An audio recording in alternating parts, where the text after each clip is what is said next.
Baik, jadi untuk malam hari ini kegiatannya adalah materi pengetahuan dan pemahaman umum, yakni makna kata atau frasa. Mohon maaf untuk adik-adik bisa di-unmute terlebih dahulu.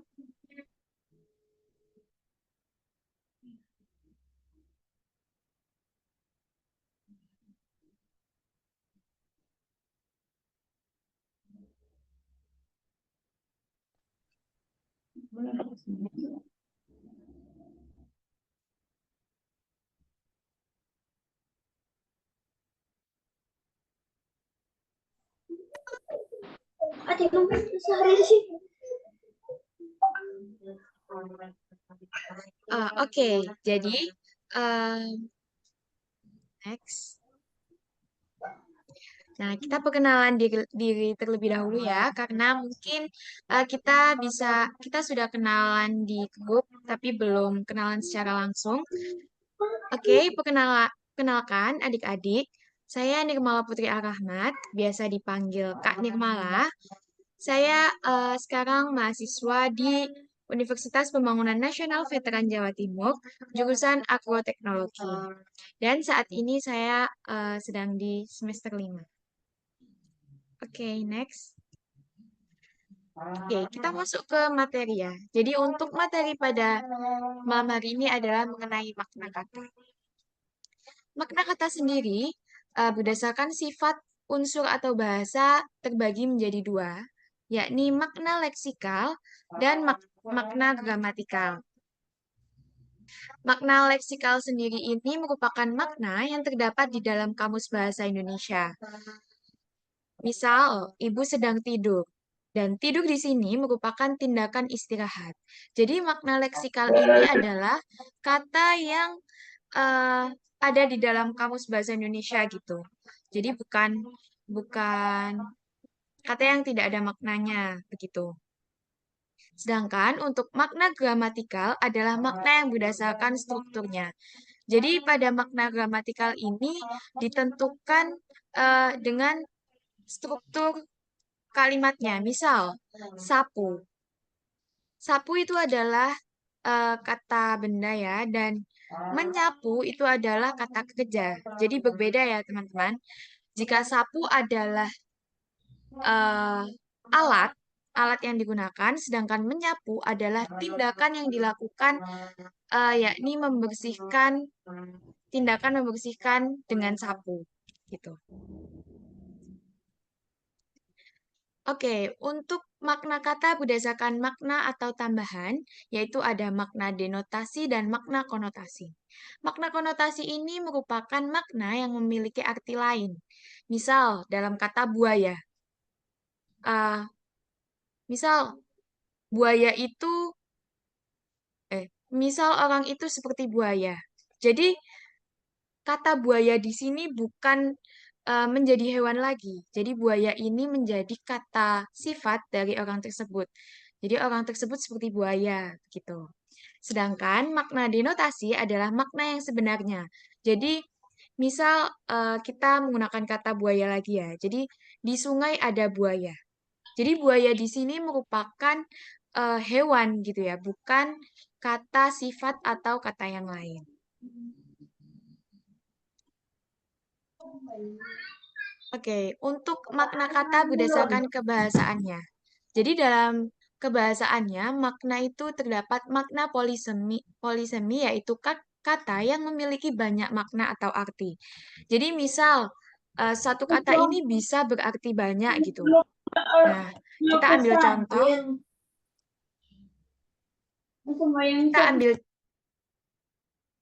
Kita ambil contoh ya dengan kata darah.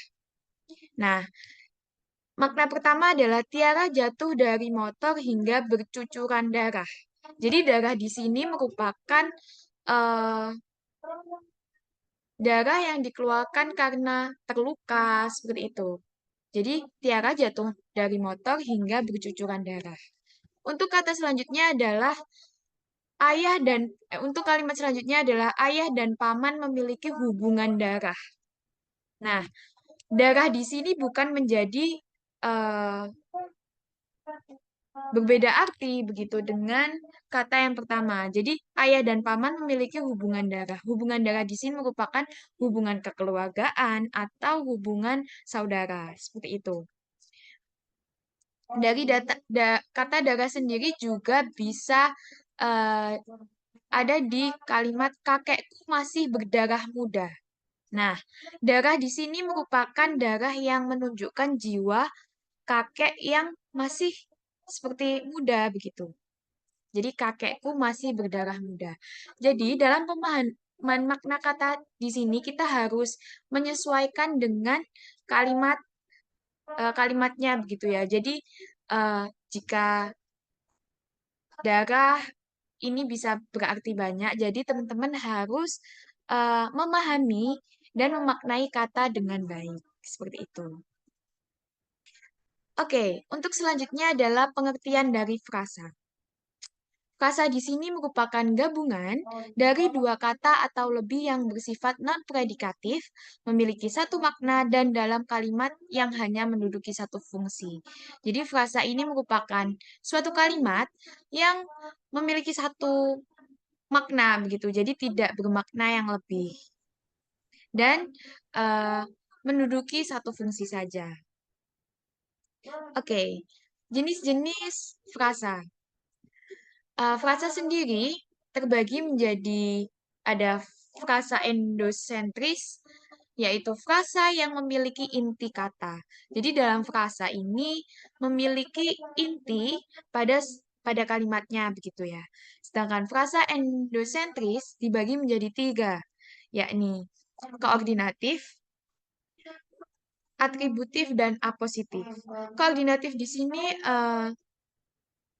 yakni frasa yang memiliki kedudukan unsur yang setara. Misal, seperti ayah, ibu, kakek, nenek, adik, kakak, seperti itu. Dan kalimat-kalimat yang memiliki unsur yang setara, seperti itu. Untuk frasa endosentris yang selanjutnya adalah atributif, yaitu memiliki kata inti dan kata penjelas. Misalnya celana hitam. Jadi, dalam suatu eh, kalimat ini memiliki kata inti dan penjelas. Jadi kata intinya adalah celana dan penjelasnya adalah hitam, yaitu warna dari celana tersebut. Selanjutnya adalah apositif, yaitu frasa yang digunakan untuk menjelaskan sesuatu. Jadi frasa ini digunakan untuk menjelaskan eh, seperti teman baru di kelasku.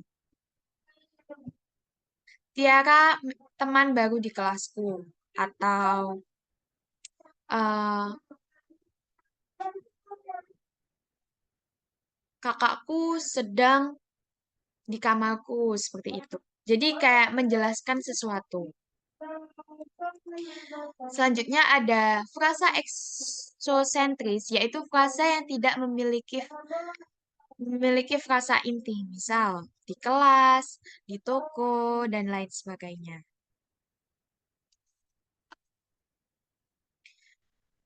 Baik, jadi jenis frasa yang selanjutnya adalah frasa berdasarkan inti frasanya. Berdasarkan inti frasanya dibagi menjadi frasa nominal, verbal, dan adjektifal. Yakni dalam frasa nominal memiliki inti frasa berupa kata benda. Misalnya, kemeja hitam, terus meja putih, atau yang lainnya. Jadi, frasa nominal ini merupakan kata benda, begitu ya teman-teman. Untuk frasa verbal, ya ini frasa berupa kata kerja. Misal, sedang belajar, sedang makan, sedang tidur, atau melakukan pekerjaan yang lain. Selanjutnya ada frasa adjektifal, yaitu frasa yang berupa kata sifat. Misal, baik sekali, cantik sekali, manis sekali. Jadi teman-teman harus membedakan ya di mana frasa berdasarkan inti frasanya, yaitu kata benda, kata kerja, dan kata sifat. Oke, untuk teman-teman yang sudah mengerjakan tadi, kita bahas bareng-bareng ya. Kita masuk ke latihan soal.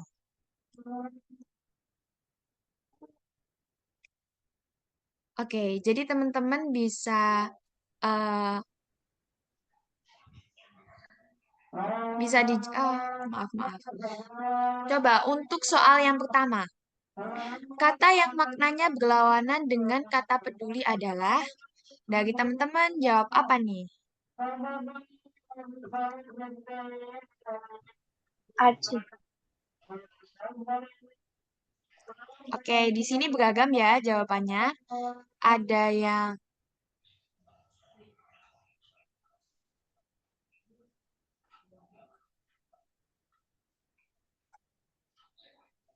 Bentar, ada yang B, ada yang D, ada yang Oke, kita bahas ya.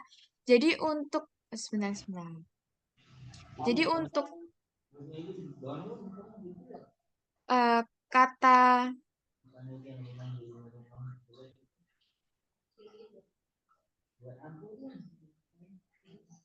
Jadi peduli di sini adalah sifat yang menunjukkan kepedulian terhadap sesuatu atau seseorang seperti itu ya. Nah, kita bahas yang A, hirau ini apakah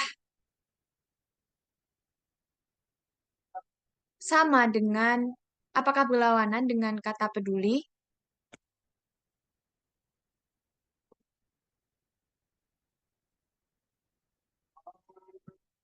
Gimana teman-teman? Boleh on mic jika ingin berbicara.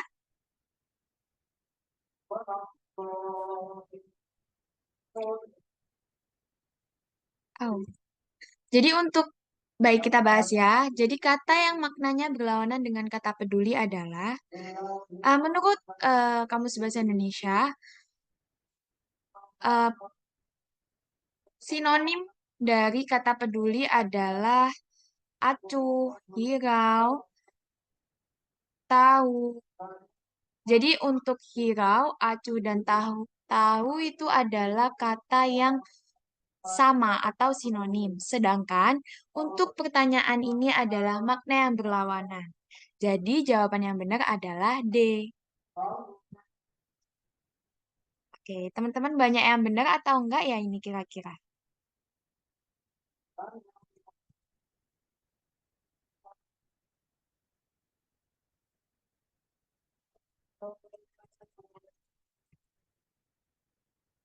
Yeay, benar. Jadi masih ada yang menjawab B ya teman-teman. Sedangkan eh, acuh di sini merupakan kata yang sinonim begitu. Sedangkan pertanyaannya adalah makna yang berlawanan. Jadi teman-teman harus memperhatikan ya kata yang sinonim atau kata yang antonim itu seperti apa.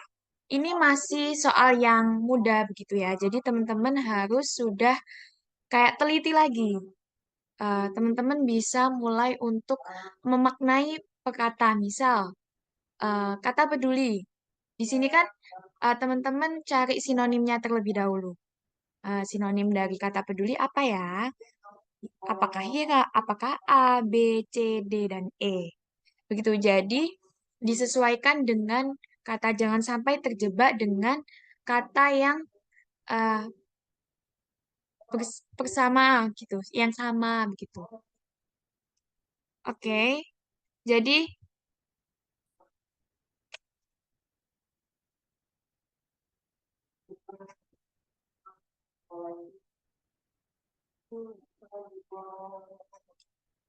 baik, untuk selanjutnya adalah soal yang kedua.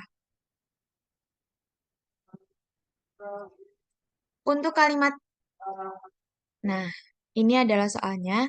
Jadi, tips untuk adik-adik ya. Eh, semisal ada soal yang panjang seperti ini. Jadi kan kalau adik-adik baca dari awal, tanpa mengetahui soalnya terlebih dahulu, nanti akan me- menghabiskan waktu seperti itu. Jadi, jika ada soal yang panjang seperti ini, adik-adik bisa mulai membaca soalnya terlebih dahulu. Jadi, soalnya di sini adalah makna yang sama. Makna yang sama dari kata dampak pada kalimat 6 terdapat pada kata.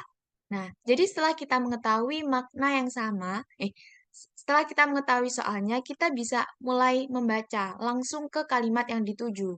Jadi adik-adik bisa memperingkas waktunya agar bisa langsung efektif gitu ya. Waktunya lebih efektif.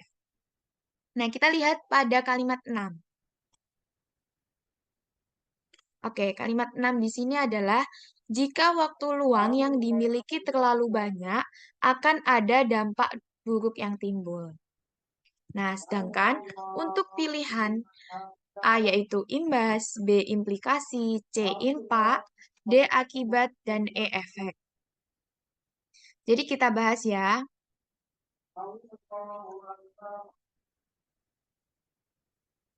Dalam kamus bahasa bahasa Indonesia, kata dampak di sini memiliki arti pengaruh yang kuat dan mendatangkan akibat.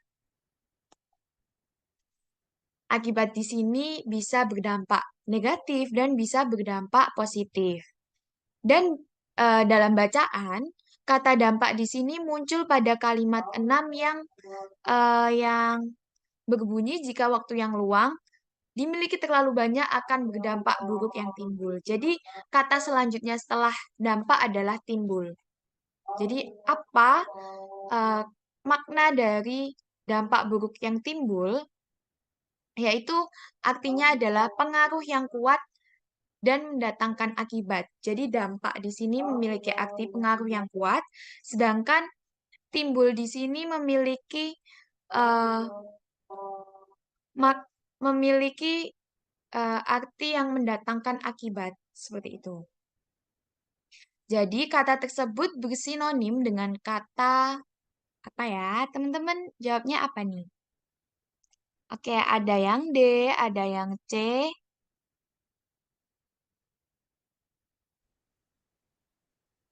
ada yang D, ada yang A. Oke, kita bahas ya. Apakah ada yang mau ditanyakan, Sofi? Kak, saya ketinggalan, Kak. Bisa Oh, di itu, Kak. oke, Diulang, Kak.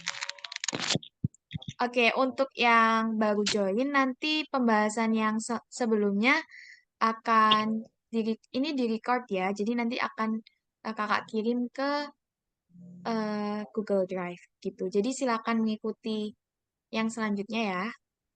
Iya, Kak. Oke, jadi teman-teman banyak yang jawab ini nih, D, ada yang A dan ada yang C. Oke, kita bahas. Imbas di sini memiliki arti apa coba dari teman-teman? Menurut teman-teman, arti imbas ini apa?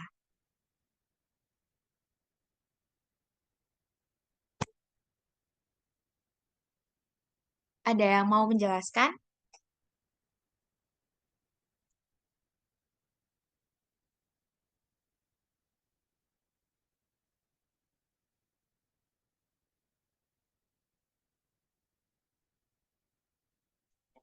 Oke, kita bahas aja ya.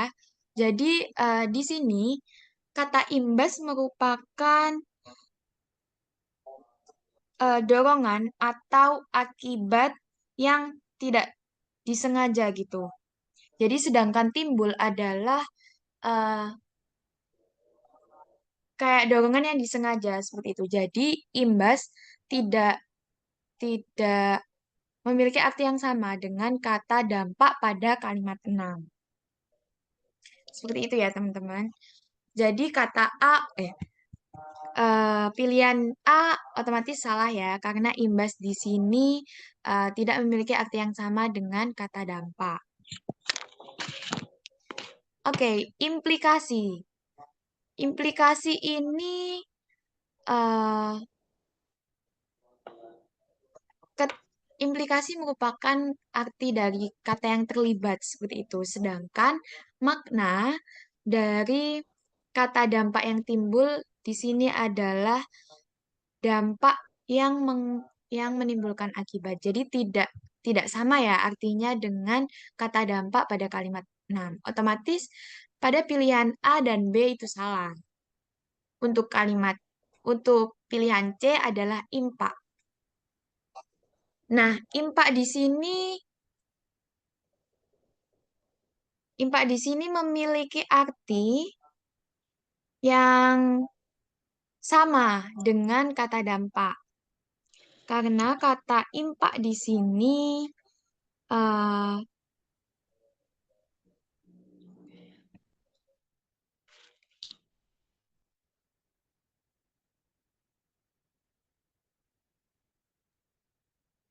kata impak di sini memiliki arti pengaruh yang kuat. Seperti itu. Jadi, dari kata dampak pada kalimat 6 dengan arti pengaruh yang kuat dan menimbulkan akibat ini sama dengan arti dari kata impak. Begitu. Jika kata akibat dan efek itu tidak sesuai, karena akibat itu hanya kayak eh, menimbulkan akibatnya saja, tidak sama dengan makna dari kata dampak pada kalimat 6. Jadi untuk jawaban soal ini adalah C impak. Begitu.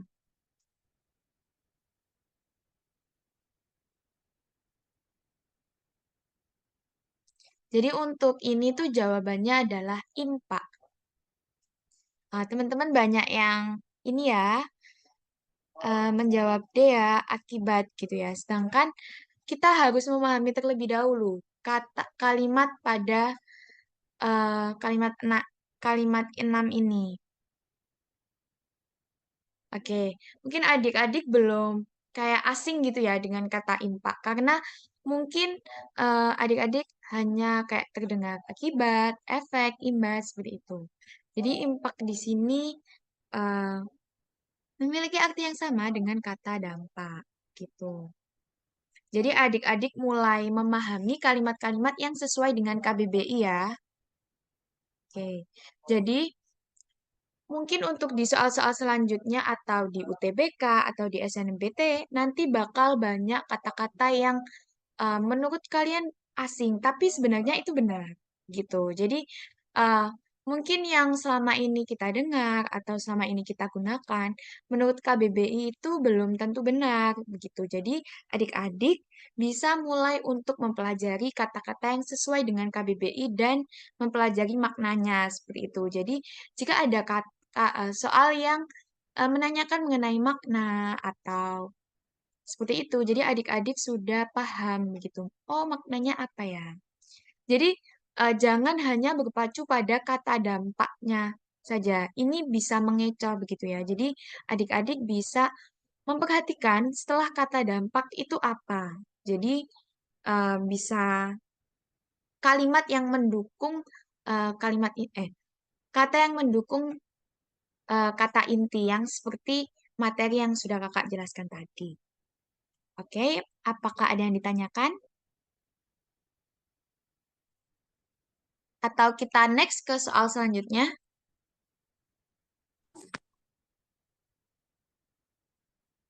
Next. Oke, kita next ya.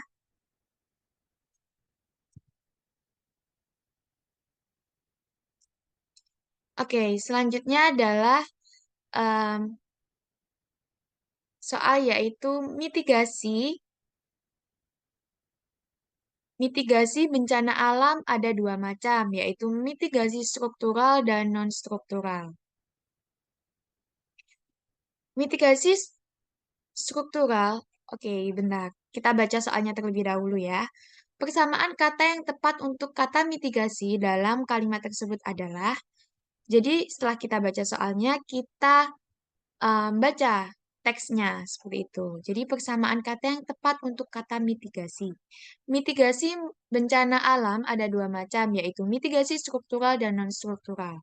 Mitigasi struktural biasanya terkait dengan bangunan tahan gempa, sedangkan yang non-struktural berhubungan dengan pendidikan dan tata guna lahan. Jadi persamaan dari kata mitigasi ini apa ya? Teman-teman jawabnya apa?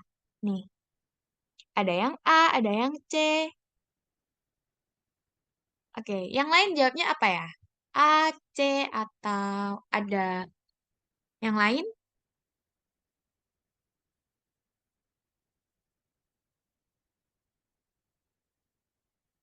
Kita baca chat dulu ya. Oh, ini ada yang jawab B, ada yang D, ada yang bingung ya antara A sama C. Oke, kita bahas ya. Karena makna kata adalah termasuk eh, mudah tapi ya sulit juga. Jadi adik-adik harus memahami dengan benar kata yang dimaksud gitu. Jadi kita bahas ya.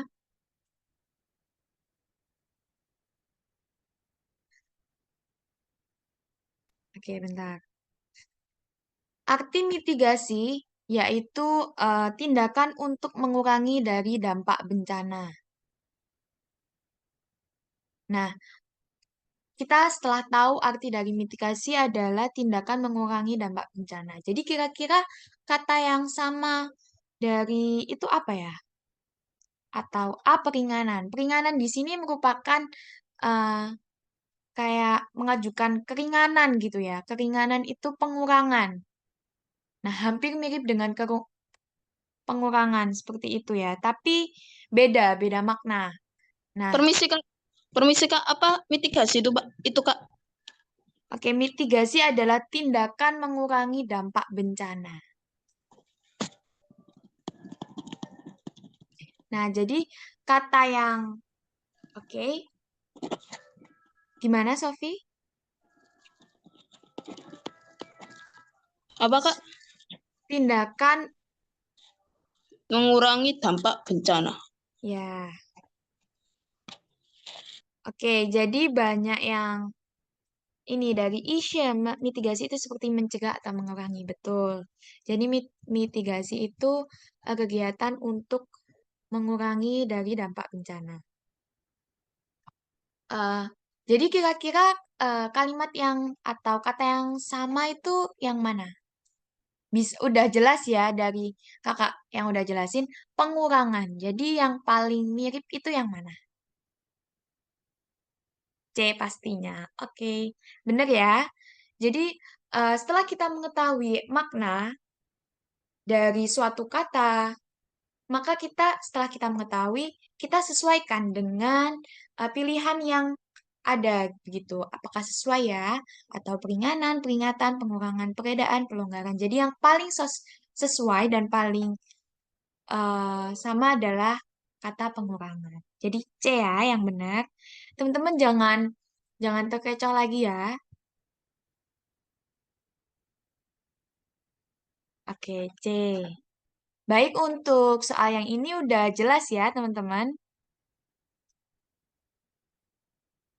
Jelas. Oke, kita next ke yang selanjutnya, ke soal selanjutnya. Ya, jelaskah? Ini ada Yogi. Belum jelasnya yang bagian mana ya, Yogi?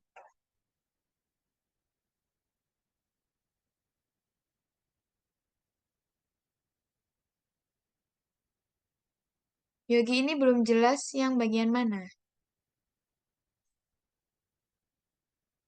Ini aku terlalu cepat atau enggak ya jelasinnya, teman-teman? Enggak, Kak. Kakak, sudah ya, sudah jelas ya. Ya, oke. Untuk Yogi yang belum paham ini yang bagian mana? Halo Yogi.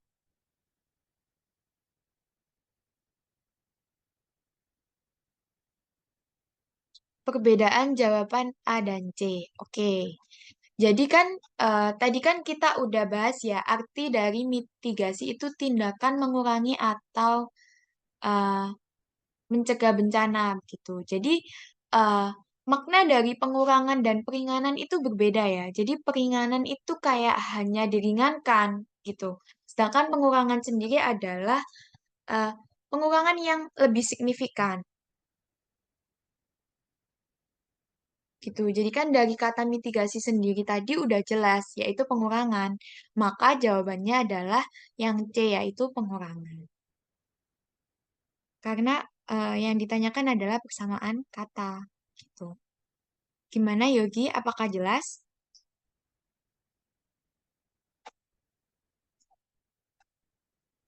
Gimana Yogi? Baik, sudah jelas. Oke, jadi nanti bakal banyak model-model soal yang seperti ini ya, teman-teman. Jadi kayak kata-katanya itu hampir mirip, yang akan mengecohkan teman-teman semua. Jadi kalau teman-teman nggak kayak teliti memaknai setiap kata atau eh, kayak terkecoh gitu, itu bakal kayak salah gitu jawabannya ya.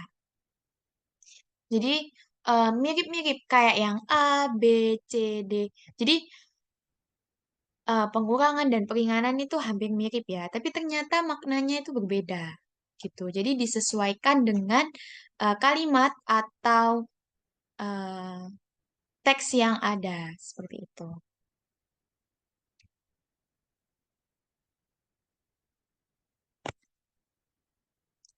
Oke, ini ada pertanyaan dari Naida ya. Naida.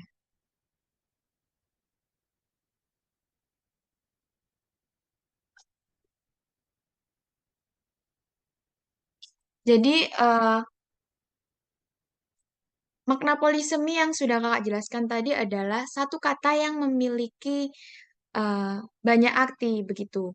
Jadi misal darah yang tadi ya, darah ini satu kata, tapi jika digabungkan dengan kalimat yang lain atau kata yang lain, kata darah ini bisa berarti kata yang lain begitu. Misal darah muda dengan bercucuran darah, otomatis berbeda ya. Sedangkan kata intinya adalah kata darah gitu. Jika kata darah ditambahi dengan kata bercucuran, itu artinya darah yang diakibatkan karena luka, kecelakaan, atau eh, luka-luka yang lain gitu yang menyebabkan darah bercucuran itu kan kayak mengeluarkan darah yang banyak seperti itu ya. Darah kayak luka seperti itu. Sedangkan darah muda, berdarah muda, kakek masih berdarah muda atau berjiwa muda. Berdarah muda di sini kan kayak kakek ini masih memiliki apa ya, jiwa-jiwa muda seperti itu. Jadi kakak ini masih seperti orang muda gitu. Padahal inti dari katanya kan darah. Namun jika ditambah dengan kata yang lain, berdarah muda atau kata imbuhan atau kata yang lain, kata darah ini bisa bermakna yang beda gitu. Atau berhubungan darah yang tadi. Berhubungan darah di sini kan kata intinya adalah darah, sedangkan berhubungan adalah kata penjelas atau yang menjelaskan makna dari suatu kalimat. Nah, darah ini jika di di apa ditambah hubungan kan artinya kan berbeda, bukan darah yang karena luka lagi gitu. Gimana Naida? Apakah jelas?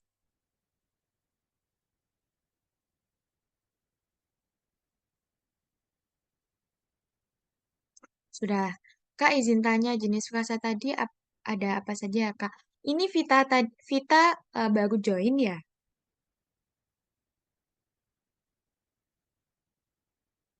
Nah, untuk yang baru join nanti kakak bakal kirim ya recordnya di Google Drive. Oke? Jadi jenis frasa itu banyak ya. Eh, seperti yang kakak jelasin tadi ada yang berdasarkan inti frasa atau jenis-jenis frasa sendiri. Jadi jenis frasa ini ada endosentris dan eksosentris. Yaitu endosentris di sini memiliki inti kata atau yang kakak jelaskan seperti bercucuran darah. Itu kan inti katanya adalah darah, sedangkan bercucuran adalah kata yang mendukung seperti itu atau kata yang penjelas seperti itu. Sedangkan jenis frasa berdasarkan inti frasanya itu ada kata sifat, kata kerja dan kata benda. Jadi kata benda yaitu nominal, kata kerja yaitu verbal, dan kata sifat yaitu adjektifal. Kak, izin bertanya untuk materinya apakah diupload di Google Drive? Iya. Jadi nanti kakak bakal share recordnya, setelah itu materinya yang kita pelajari pada malam hari ini. Oke?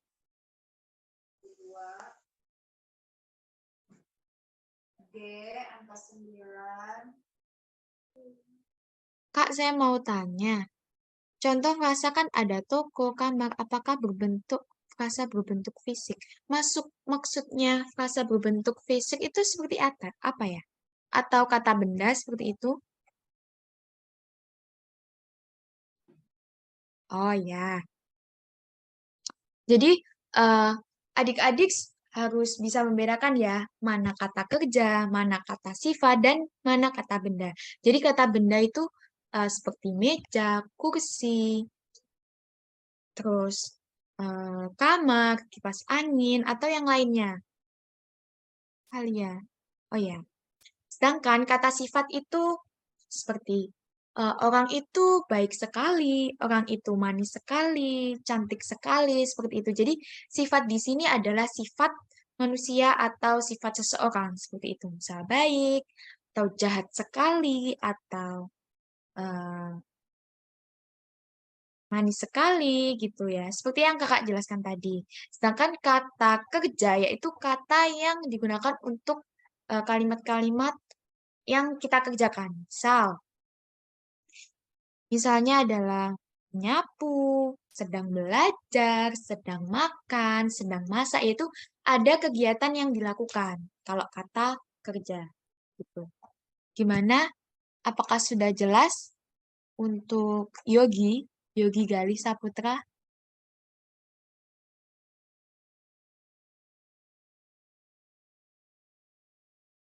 Jelas, Kak. Oke, jadi adik-adik harus sudah mulai membedakan ya, mana kata kerja, mana kata sifat, dan kata benda.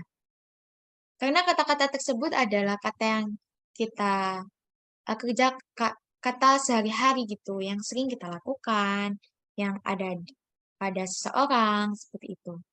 Jelas, Kak? Terima kasih. Ya, ya sama-sama. Jadi untuk penjelasan jenis frasa dan lain-lain sudah jelas ya?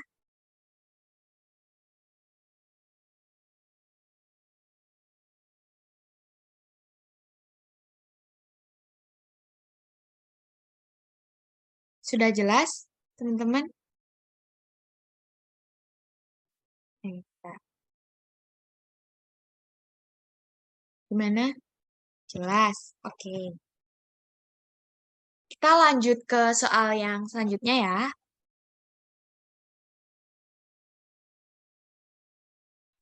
Lanjut, Kita lanjut. Kak. Oke, kita lanjut ya. Oke, untuk selanjutnya adalah soal yang kalimat lagi ya, kayak teks gitu ya berbentuknya. Jadi nanti bakal banyak banget soal-soal yang kayak teksnya banyak seperti itu. Jadi sesuai tips dari kakak, kita baca soalnya terlebih dahulu aja. Jadi kita baca soalnya adalah persamaan kata dari permukiman pada teks di atas adalah.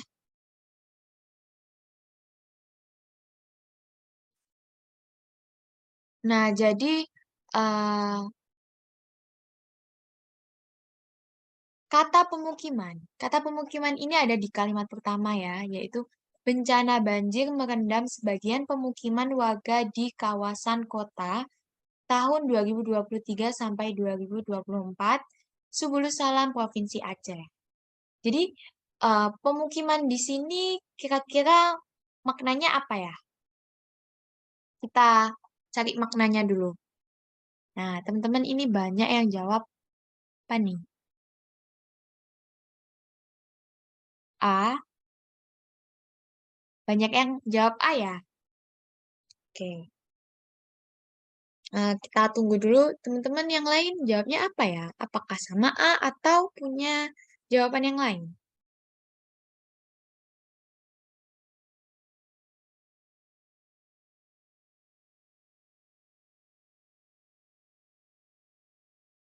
Oke, jawabnya kata-kata A ya. Jadi, eh, untuk materi makna kata di sini, kita harus mencari makna yang dimaksud.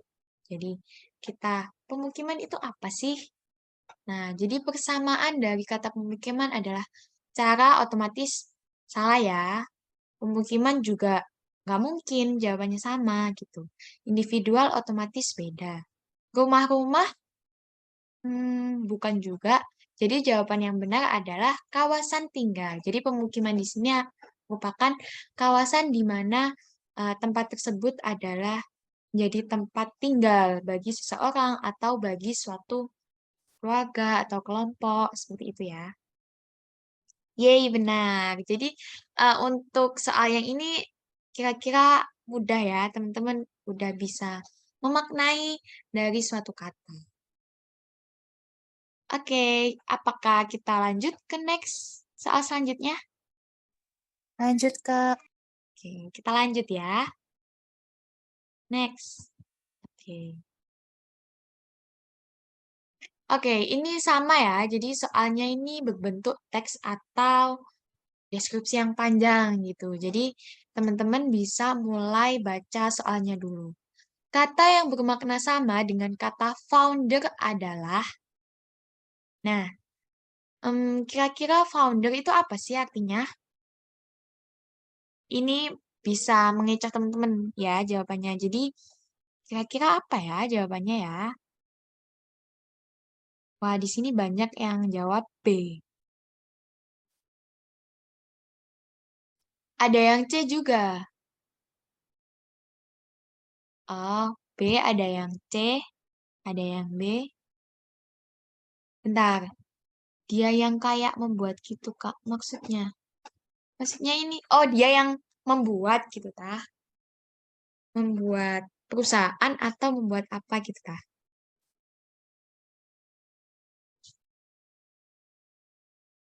Betul. Oh, begitu. Oke, untuk pertanyaan Tiara nanti kita bahas setelah ini ya, setelah kita bahas soal yang ini. Oke, jadi teman-teman banyak yang jawab B nih. Oke, kita bahas ya. Di sini pelaku ini apa ya maknanya kira-kira? Apa sih pelaku? Gitu. Orang yang melakukan, Kak.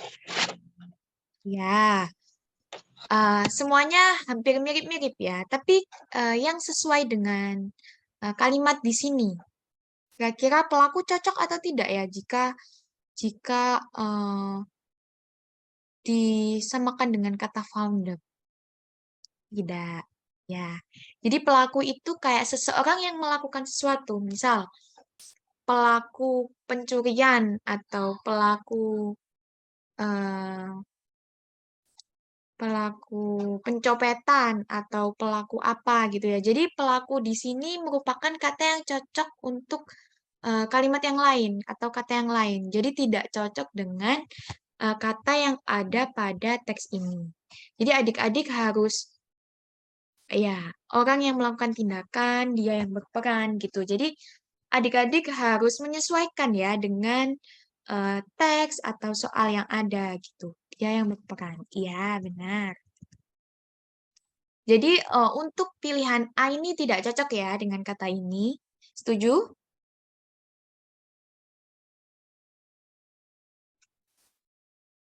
Gimana? Setuju atau enggak nih? Kata pelaku nggak cocok untuk jawaban untuk soal ini. Setuju. Oke. Jadi pelaku otomatis salah ya. Selanjutnya, pemilik. Pemilik ini sama nggak sih sama pendiri? Apakah ada arti yang beda? Berbeda, Kak Yogi. Gimana Itu nih bedanya? Ada itu yang kayak bisa jelasin? yang punya, Kak. Yang punya itu, Kak.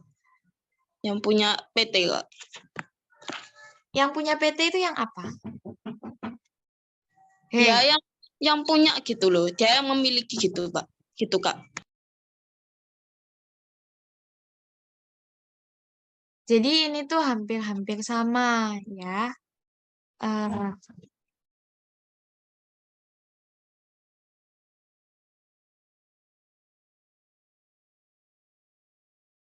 Jadi ini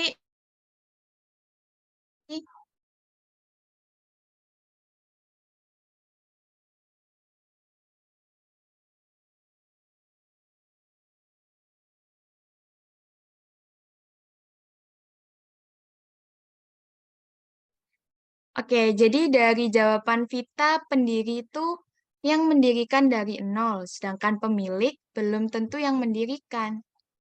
Oke, jadi banyak yang setuju ya sama sama jawabannya Vita.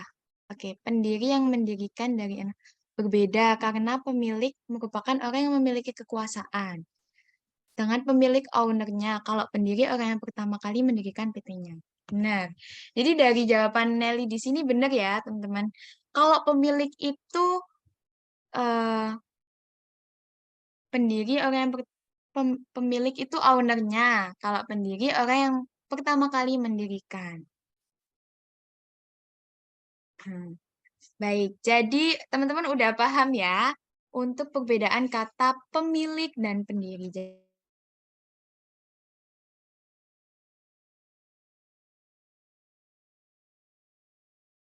Jadi jawabannya adalah B, pendiri. Sedangkan direktur operasi itu apa ya kira-kira? Sesuai nggak dengan dengan teks yang ada di sini? Oh, ikut ya? Tidak, Kak. Tidak, Kak. Nah, apa yang membedakan ya kira-kira? Apa sih direktur operasi itu? Ada yang bisa menjelaskan?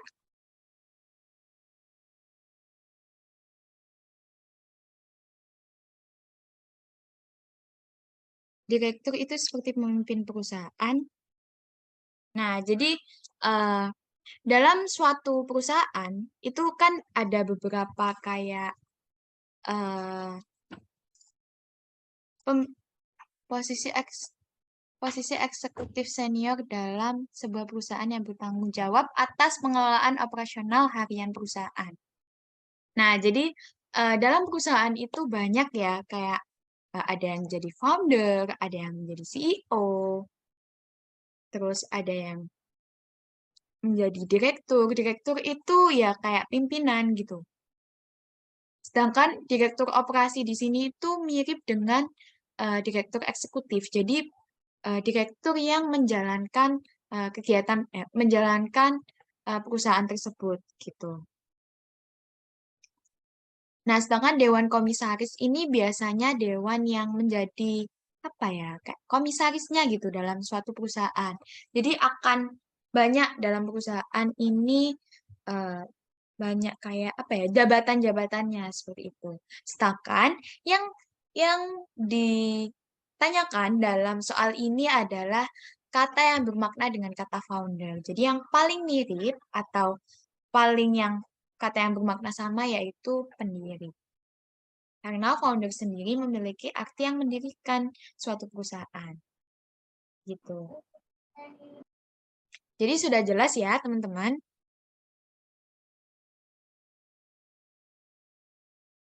Gimana sudah jelas?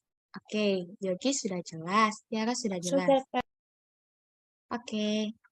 Nah, terima kasih. Jadi dari soal-soal yang tadi kira-kira adik-adik udah kira-kira bisa atau enggak ya sama soal-soal yang tadi?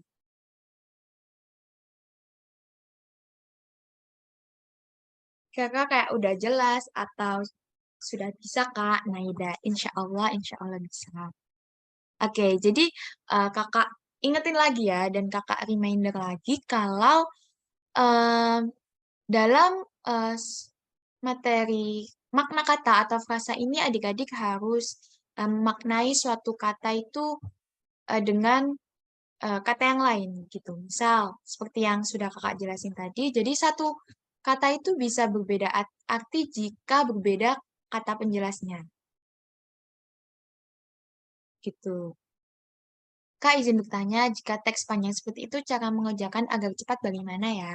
Nah, sesuai kakak yang jelasin tadi, jadi jika ada kayak teks yang panjang, kayak gitu ya, nanti kalau adik-adik baca dari awal sampai akhir, tanpa mengetahui pertanyaannya apa, bakal menghabiskan waktu yang banyak gitu. Kayak kan sedangkan kan nanti di adik-adik tes waktu UTBK atau SNBT pasti kayak banyak gitu ya soal yang bakal dikerjakan gitu. Jadi untuk mempersingkat waktu, adik bisa jika ada soal yang panjang seperti itu, adik bisa mulai dengan eh, baca soalnya terlebih dahulu. Kayak yang kakak tadi eh, jelasin ya. Jadi misal makna kata yang sesuai dengan makna apa gitu. Jadi atau makna yang sesuai dengan kalimat nomor 6 atau nomor 1. Jadi adik bisa fokus ke kalimat yang ditanyakan aja. Jadi soal yang ditanyakan aja. Misal founder. Founder ada di kalimat berapa ya? Jadi adik bisa mulai baca atau memahami kalimat yang ditanyakan aja gitu. Nggak perlu semuanya dibaca. Ya, dibaca juga perlu sih. Maksudnya lebih mempersingkat waktunya seperti itu. Jadi satu kalimat atau kalimat setelahnya atau kalimat sebelumnya adik bisa baca gitu. Oh, kira-kira yang sesuai yang mana ya? Kata ini maknanya apa ya? Gitu. Gimana Tiara? Apakah udah jelas?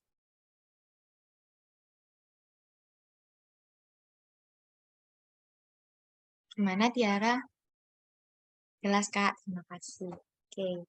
Jadi teman-teman yang lain eh, bisa menggunakan cara itu ya. Jadi kayak dibaca dulu aja soalnya, meskipun panjang, kalian baca dulu aja soalnya apa gitu, yang dimaksud apa. Jadi bisa meringkas waktu kalian agar nggak kayak baca bolak-balik gitu. Jadi kalau adik baca dari awal sampai akhir tanpa tahu soalnya apa, pasti akan setelah baca nih, terus baru lihat lagi soalnya apa. Nah, adik harus kembali lagi kan ke teks teks itu yang ditanyakan. Jadi kayak eh, 2 kali kerja gitu.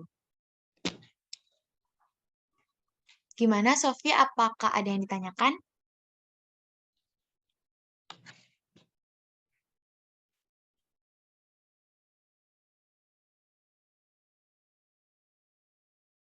Elvira, Kak, tips agar kita mudah memahami pengetahuan dan penalaran umum, Kak. Soalnya aku termasuk orang yang lemah di materi seperti ini. Jadi, em, materi pengetahuan dan pemahaman umum ini merupakan kayak materi yang sebenarnya terlihat mudah ya, tapi sebenarnya juga harus teliti juga. Jadi adik-adik harus apa ya, kayak kayak lebih teliti gitu sama pertanyaan yang ada atau sama pilihan ganda kayak tadi yang kakak contohin soal-soalnya kan kayak hampir mirip ya, kayak peringanan, pengurangan, terus eh, peredaan atau yang lain itu kan mirip. Nah, jadi adik-adik itu harus memahami setiap kata atau bisa memaknai dari setiap kata dan pahami kalau PU. Nah, ini ada tips dari Novia Putri. Perbanyak latihan soal dan pahami kalau PU. Ya benar. Jadi adik-adik harus kayak setiap ada soal atau itu adik-adik pahami terlebih dahulu. Apa nih maksudnya? Kayak apa nih yang ditanyain gitu. Jadi kayak mungkin banyak ya nanti persamaan atau makna kata atau makna frasa. Jadi setelah adik pahami soalnya, apa sih yang dimaksud ini, apa sih yang ditanyain, adik baru mencari makna-makna yang mirip atau apa sih maknanya. Misal mitigasi tadi ya, mungkin adik-adik agak agak asing gitu ya, kata mitigasi itu apa sih? Nah, setelah adik-adik bisa bisa memahaminya itu dengan membaca kata selanjutnya atau kalimat selanjutnya. Oh, kira-kira mitigasi ini kayak apa ya? Kayak pengurangan. Oh, jadi yang paling mirip dengan pasti mitigasi ini itu artinya pengurangan. Jadi yang paling mirip itu apa ya? Gitu. Jadi adik-adik mulai memahami setiap bacaan. Jadi jangan mudah kayak, oh ini kayak mudah deh soalnya. Jadi ini. Sedangkan di pilihan ganda tersebut itu kayak banyak makna yang mirip gitu, banyak makna yang kayak hampir sama gitu. Tapi sedangkan eh, dalam suatu teks atau dalam suatu soal itu kan nggak cuma satu kata ya, ada banyak kata. Jadi adik harus menyambungkan dengan kata yang lain atau dengan kalimat yang lain. Nah, struktur kata kan banyak ya. Atau jadi setiap kata kan ada strukturnya, misal kalimat penjelas, kalimat inti, seperti itu yang sudah adik-adik pelajari sebelumnya. Kak mau nanya materi pengetahuan dan pemahaman itu apa aja? Oke, jadi dalam materi pengetahuan dan pemahaman umum itu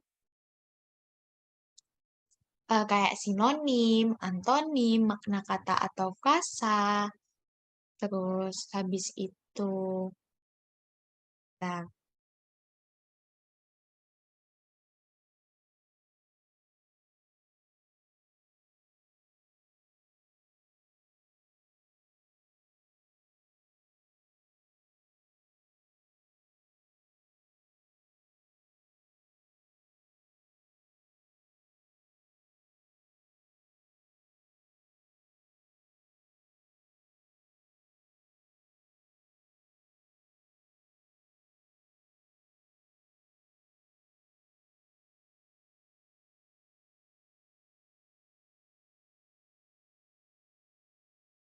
oke, jadi eh, materi pengetahuan dan penalaran umum ini ada makna kata atau frasa, terus ada antonim sinonim, kata rujukan, kata ganti, kalimat efektif tidak efektif, hubungan antar kalimat dan antar paragraf, fungsi paragraf, topik utama, fakta dan opini, mengisi bagian rumpang, persamaan masalah atau ide.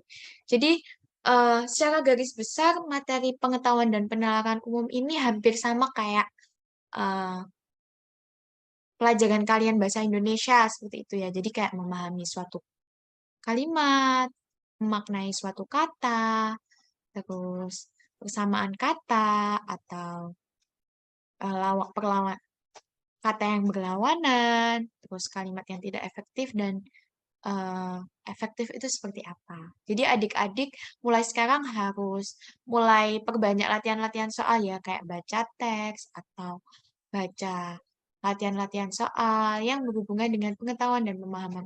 Jadi kalau adik-adik mulai banyak latihan soal, adik-adik akan lebih memahami soal tersebut.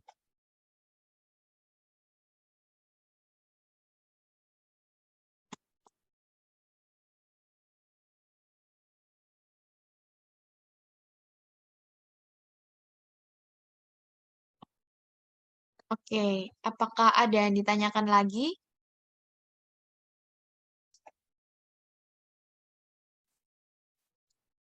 Kak, kalau soal-soal ada penalaran kuantitas yang dari Kak, kalau soal-soal selain dari buku yang dari internet, maksudnya seperti apa Syahida ini? Kak, kalau soal-soal selain dari buku yang dari internet, itu apa aja gitu, tah? Atau gimana? Syahida. Gimana Syahida bisa jelasin pertanyaannya seperti apa?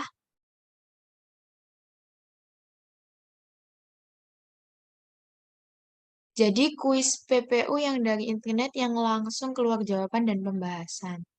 Oh, jadi kayak kalian kayak baca latihan-latihan soal yang sama pembahasannya begitu, tah?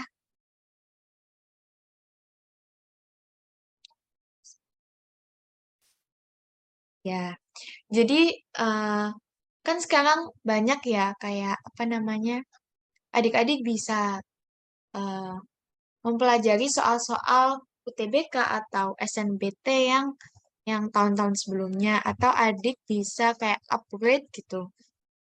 Coba cari-cari di internet soal-soal yang digunakan dalam SNBT itu seperti apa ya atau soal-soal yang hampir mirip, bisa nyari latihan-latihan soal, atau jika adik itu bisa kayak beli buku yang khusus soal-soal untuk UTBK seperti itu ya. Jadi banyak nih latihan-latihan soal yang ada pembahasannya juga. Jadi adik mulai untuk latihan-latihan soal dan mulai banyak baca-baca gitu. Kak, aku mau nanya di luar pembahasan PPU. Iya, boleh. Jenny mau tanya apa nih?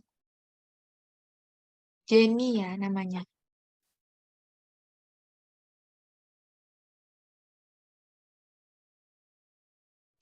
Ya, silakan Jenny mau tanya apa?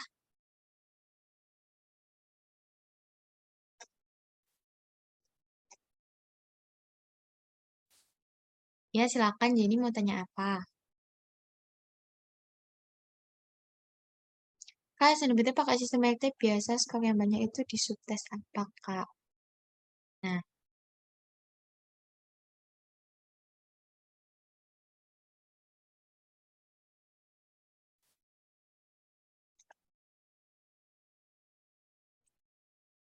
Nah, jadi kalau kalau sub pakai sistem elektif biasa skor yang banyak itu di subtes apa? Jadi kalau menurut aku ya, adik-adik itu bisa meningkatkan skor.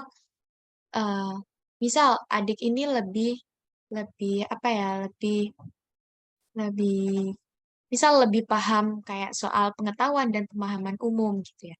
Jadi jika adik kayak lebih menguasai bidang tersebut atau subtes tersebut, eh, adik bisa manfaatkan subtes tersebut agar mendapatkan nilai yang baik atau skor yang baik gitu. Bukannya merendahkan bukannya kayak nggak belajar subtes lain ya, enggak sama sekali. Jadi adik-adik harus belajar semua subtes, tapi kan eh, adik-adik kan selalu ada kayak kelemahannya di subtes apa, di subtes apa, seperti itu ya. Jadi jika adik menguasai satu subtes, misal PPU ini, nah adik bisa kayak eh, all out gitu di subtes tersebut. Jadi lebih teliti, lebih paham. Jika adik menjawab pertanyaan dengan benar, otomatis skor adik juga lebih banyak gitu. Jadi jika ada subtes yang kayak lebih adik kuasai, adik bisa kayak lebih dalam lagi. Dan jika ada subtes yang misalnya adik kurang paham, ya adik juga harus belajar. Maksudnya di subtes yang adik kuasai, adik harus kayak mendapatkan skor yang tinggi gitu, skor yang baik. Gimana Jenny?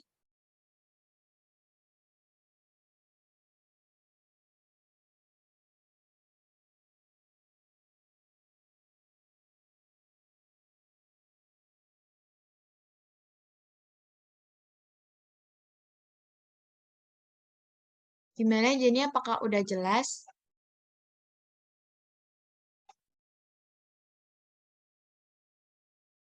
Gimana nih Jenny? Udah jelas belum sama yang aku jelasin?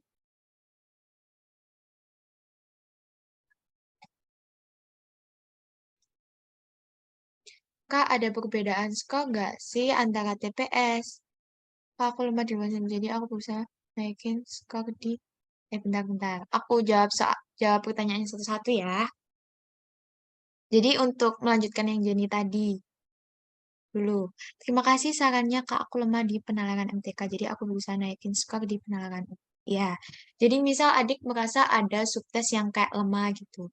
Jadi adik ya harus belajar lebih maksimal lagi di subtes yang adik lemah, tapi juga harus kayak maksimalin lagi di subtes yang adik kuasai gitu. Jadi di subtes yang adik kuasai itu bisa mendapatkan nilai yang tinggi.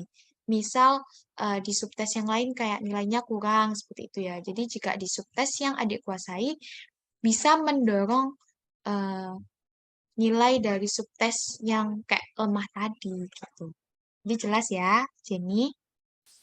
Untuk selanjutnya, Kak, ada perbedaan skor gak sih antara TPS, tes literasi, dan tes penalaran? Jadi, eh, pasti ada perbedaan ya. Otomatis kalau di TPS, tes literasi, dan tes penalaran pasti ada perbedaan skor. Sesuai dengan tingkat kesulitan dari soal yang adik kerjakan. Jadi, semisal apa soalnya ya susah atau lebih odds atau lebih tinggi, pasti skornya juga akan lebih tinggi. Gitu. Jadi adik harus kayak mempelajari semua subtes gitu ya, biar skornya bisa maksimal. Gitu. Ada yang ditanyain lagi? Kebetulan aku lulusan 2023, jadi aku benar-benar melewatkan tips ini dan maksa maksimalin semua subtes. Jadi, skornya rendah dan mirip-mirip. Ini, si Jenny ini maksudnya lulusan 2022 atau 2023. Oh, tahun ini gitu, ta? Oh, gitu. Iya, jadi tips dari aku selanjutnya ya. Iya, Kak. Oke. Sama aku juga. Jadi banyak yang udah ikut UTBK ya, teman-teman. Ada yang udah banyak ikut SNBT ya berarti. Aku juga 2023. Wow, ternyata banyak ya yang gebir atau yang udah pernah ikut TBK atau SNBT. Gitu ya, teman-teman. Ayo temanan yang 23. Nah, jadi buat teman-teman yang udah berpengalaman nih, mestinya kan teman-teman udah atau adik-adik udah tahu nih gambaran soalnya seperti apa atau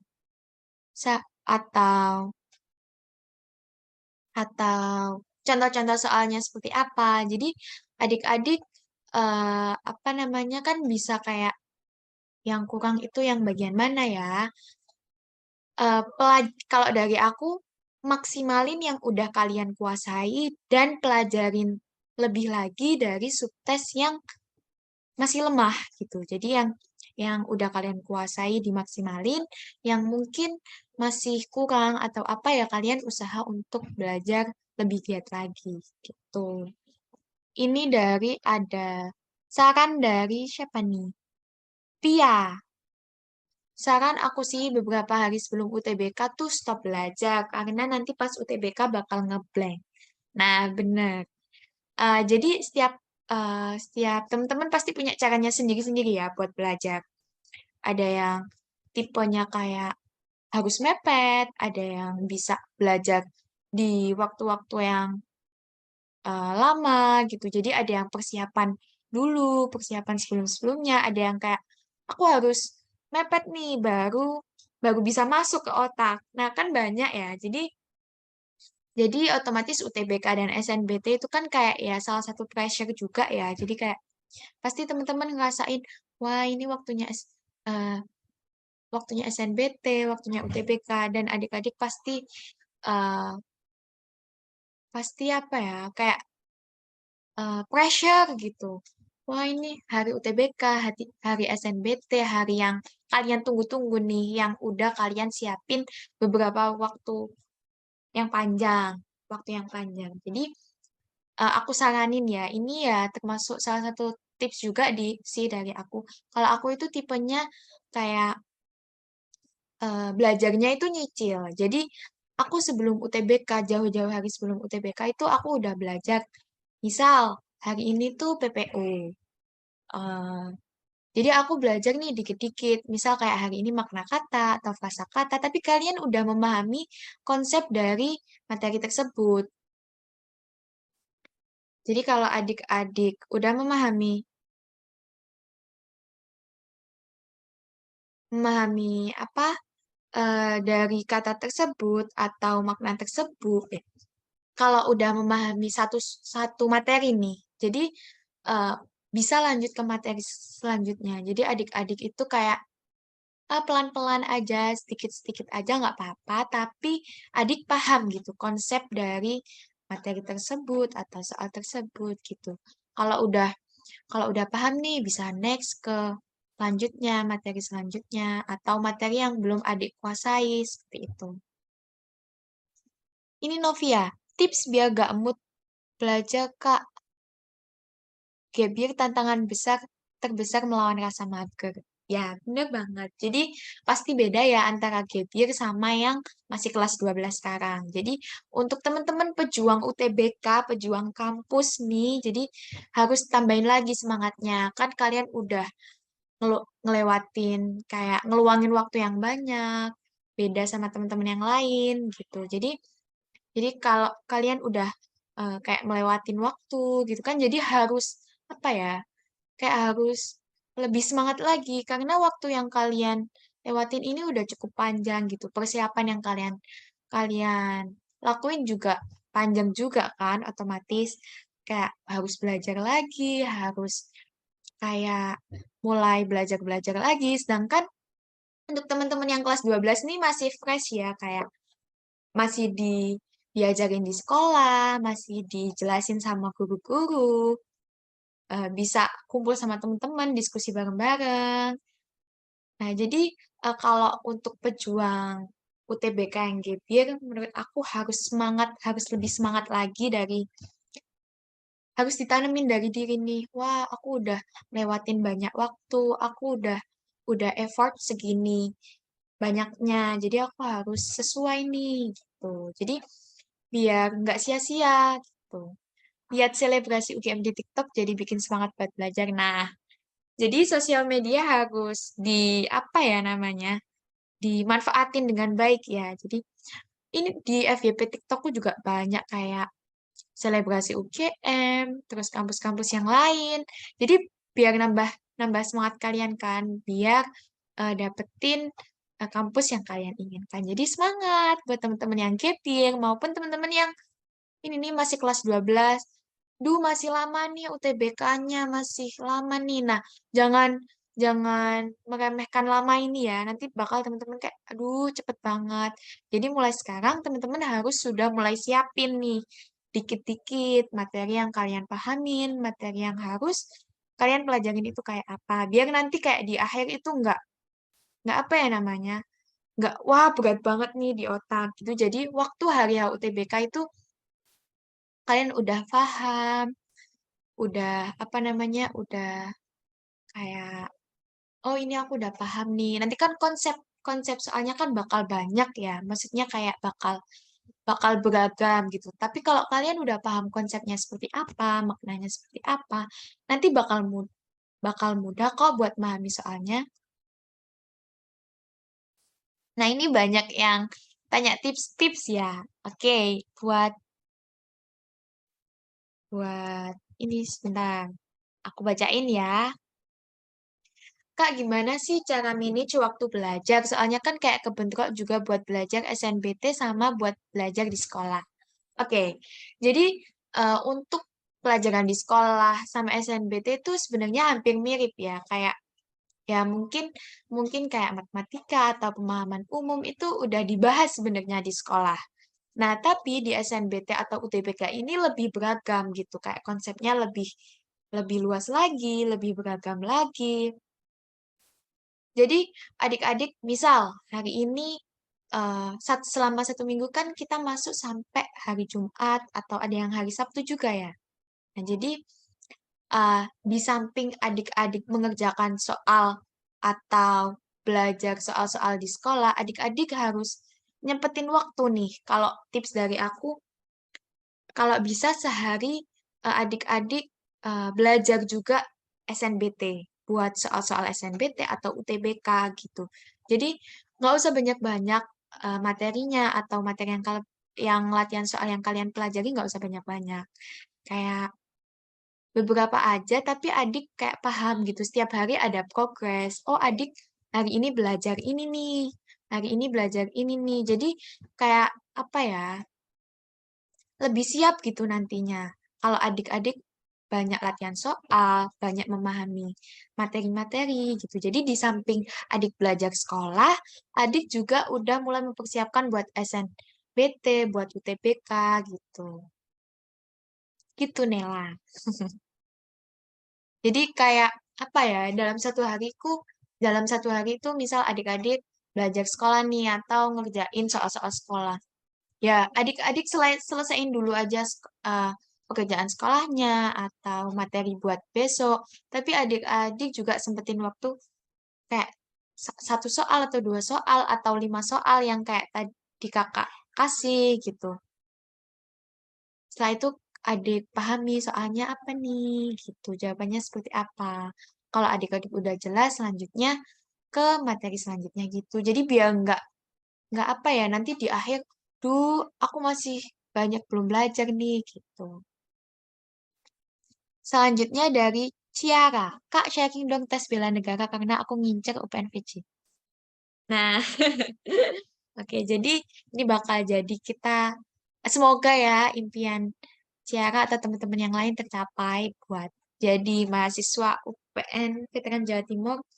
Dan jadi kalau di UPN sendiri pun emang kayak eh, agak spesial ya. Jadi mungkin kampus-kampus lain itu nggak ada mengenai bela negara atau mengenai soal-soal bela negara. Jadi aku sendiri pun itu ada mata kuliah umum itu bela negara.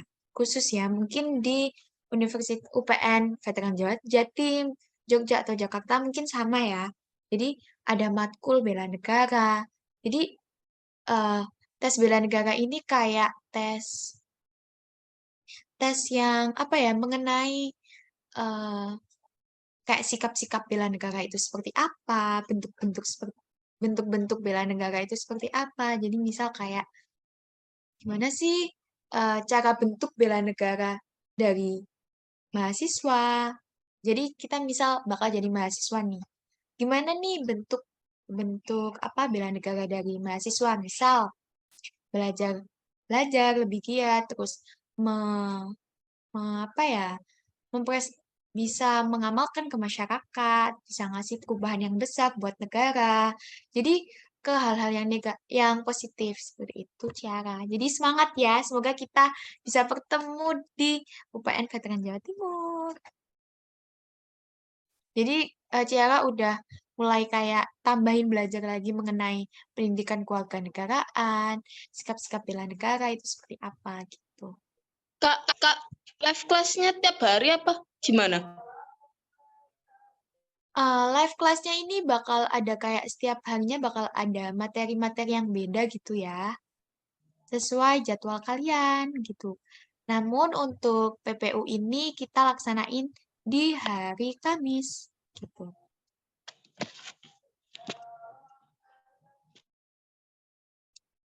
Jadi udah jelas ya teman-teman. Wah, waktunya udah menunjukkan jam 8. Ada di bio group jadwalnya, ya. Udah di-share dengan jelas ya sama Kak Novi kayak jadwal jadwal kelasnya itu apa aja, materinya materinya nanti apa gitu. Tapi nggak bakal ditanya pasal-pasal kan, Kak?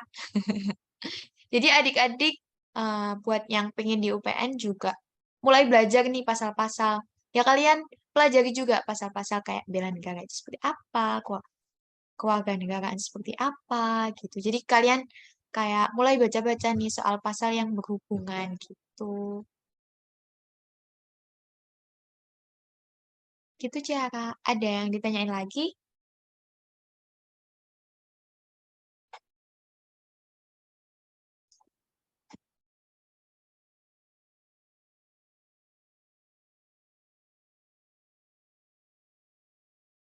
Oke, terima kasih ya. Oke. Itu buat semua fakultas kah? Ya, jadi di UPN Veteran Jawa Timur ini kayak apa ya? Kayak emang ada mata kuliah umum yang wajib gitu. Wajib diambil semua mahasiswanya. Jadi dari fakultas manapun harus ngambil mata kuliah umum yaitu mata kuliah bela negara gitu. Baik, apakah ada yang ditanyakan lagi teman-teman? Atau sudah jelas? Wah, ini banyak yang udah keluar ya.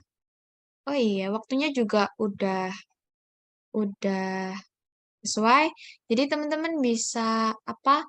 Nanti recordnya bakal aku share di Google Drive sama PPT yang hari ini, yang materi untuk hari ini.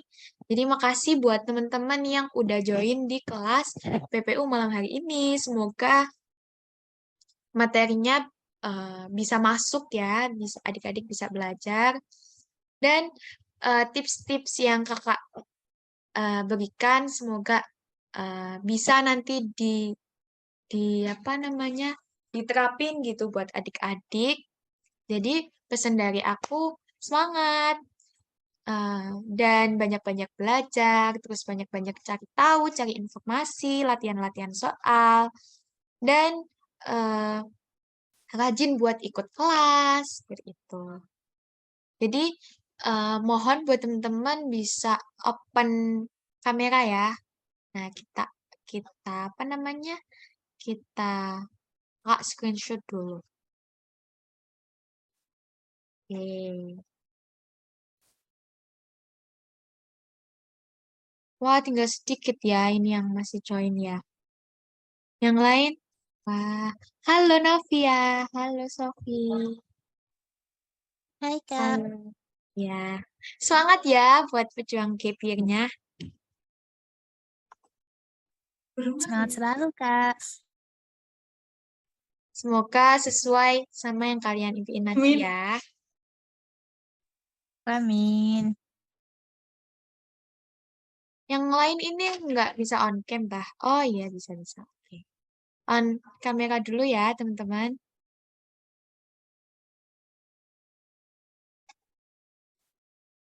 Maaf Kak, aku nggak bisa on cam karena lagi nggak pakai jilbab. Ambil jilbabnya dulu, ya. Ya, aku banget. Kamu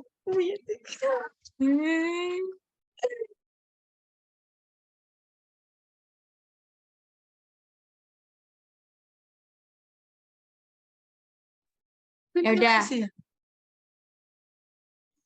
Ya udah, aku screenshot dulu ya. Oke, bisa berpose.